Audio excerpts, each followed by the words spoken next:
North east का सर्वांगीण विकास और शांत और समृद्ध नॉर्थ ईस्ट कैसे बने, ये उनके लिए एक महत्वपूर्ण काम का अंग रहा है। और इसी के तहत असम में शांति हो, आंदोलन न हो, उग्रवाद न हो, हथियार न चले, गोली न चले और असम की सभी आबादी, पूरी की पूरी आबादी, चाहे पहाड़ पर रहने वाली जनजाति हो, मैदान में रहने वाली जनजाति हो, शहर में रहने वाले लोग हो या गांव में रहने वाले लोग, सभी का सर्वांगीण विकास कैसे हो, इस क्षेत्र में मोदी जी के नेतृत्व में बहुत प्रयास हुआ है 7 साल में। और पहले पार्टी के अध्यक्ष के रूप में और 2.5 साल से मोदी जी की मंत्रिपरिषद में उनके साथी के रूप में मैं इसको बहुत बारीकी से देख रहा हूं, फॉलो कर रहा हूं।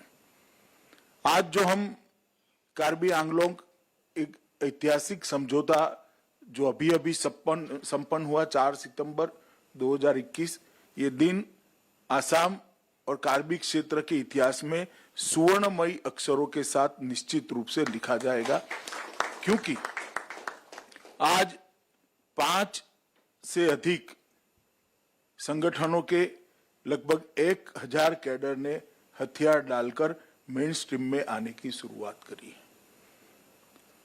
और उनके पुनर्वासन के लिए असम सरकार और भारत सरकार पूर्णतया कटिबद्ध है। और ये नरेंद्र मोदी सरकार की नीति है, जो हथियार छोड़कर आता है उसके साथ आने वाले से भी ज्यादा विनम्रता से बातचीत कर जो वो मांगते हैं उससे भी ज्यादा देकर उनको विकास की मुख्य धारा में समाहित करना।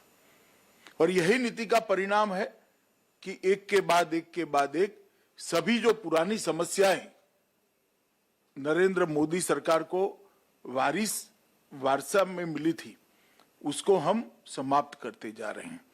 जहां तक कार्बी आंगलोंग का सवाल है, हम लगभग असम सरकार 5 वर्ष में 1000 करोड़ रुपया एक क्षेत्र के विकास के लिए खर्च करेगी, प्रति बजट में 200 करोड़ रुपया। ये बहुत बड़ी बात है। आप लोगों के साथ वार्ता शुरू करने से पहले ही आपका था कि भाई हमारा दिल्ली में कोई भवन नहीं है, इसका शिलान्यास हुआ था, हेमंत जी और सर्वानंद जी दोनों थे उस वक्त। तब मैंने कहा था कि आप एक बार वार्ता को पटरी पर चढ़ाइए, ये हमने एक हमारी ओर से शुरुआत करी।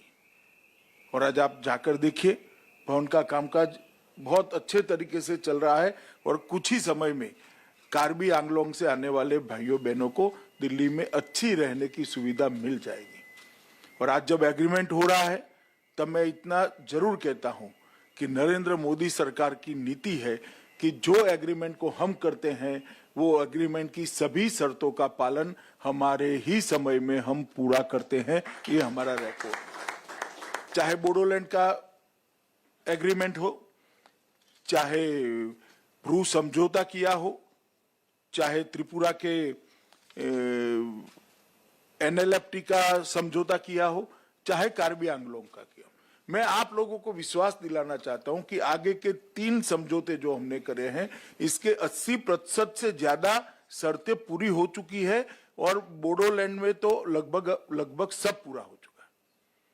ब्रू समझौतों में भी परसों ही मैंने रिव्यू किया था, लगभग 1200 लोगों का रहने का पूरा व्यवस्था बन चुका है। उनको जमीन आवंटित कर दी गई है, उनको कार्ड दे दी गए, खाने पीने की व्यवस्था कर दी है, अच्छे स्कूल बनाए जा रहे हैं।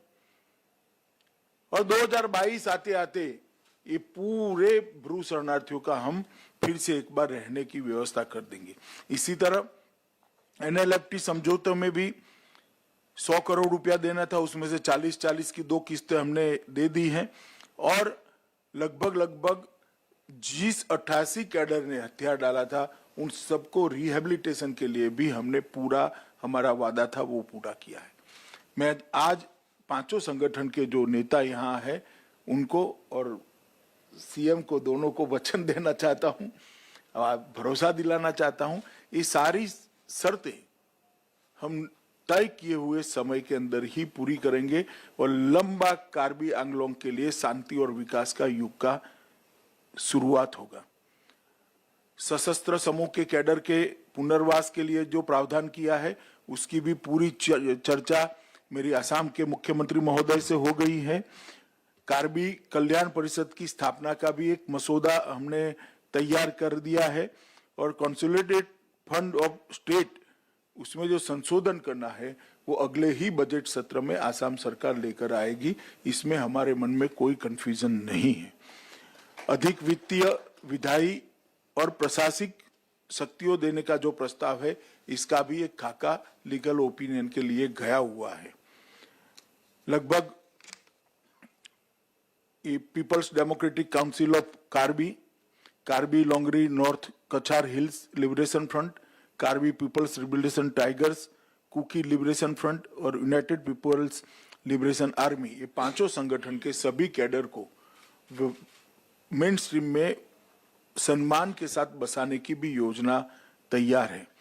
लगभग ऑटोनोमस काउंसिल पैकेज के 350 करोड़ की लागत के 32 प्रकल्प ऑलरेडी चालू हो चुके, अलग अलग चरण में हैं और कार्बी दिमासा भवन जैसे मैंने कहा था उसका भी काम पूरजोश में चल रहा है और 22 करोड़ के इंफ्रास्ट्रक्चर के प्रोजेक्ट भी आपके क्षेत्र में हमने समझौता होने के पहले ही चालू कर दिए हैं, जो समझौते के मतलब बारिश समाप्त होते ही लगभग पूरे हो गए।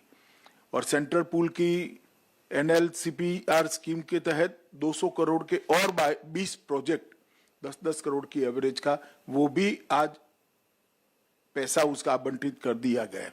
दीपू में असम पहाड़ी मेडिकल कॉलेज और रिसर्च सेंटर का उद्घाटन किया गया है। इसका एकेडमिक पहला सत्र भी शुरू हो गया है।